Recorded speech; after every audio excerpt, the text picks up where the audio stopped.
The 4 natural ways to practice when my child gets running nose and cough.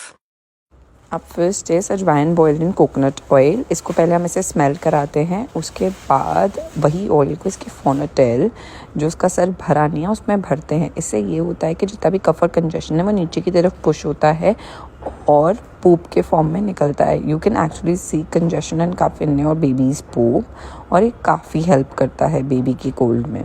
Then I order this Ayurvedic pack from Amazon जो microwave करके activate हो जाता है. मैं अपने baby को इसको कम से कम नहीं तो 30 सेकेंड्स टू 1 मिनट सूंघाती हूँ. I make her inhale it. इससे उसका नाक खुल जाता है and she can sleep peacefully.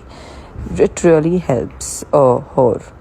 Then I make potli bags of ajwain and long, which I keep on making her inhale like throughout the day. The master stroke is पान का पत्ता.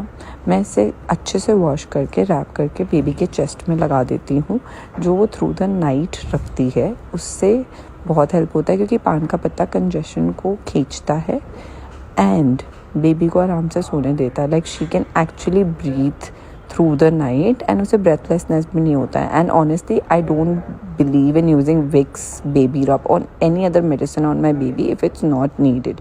If you can naturally heal something, then why not? Read the caption.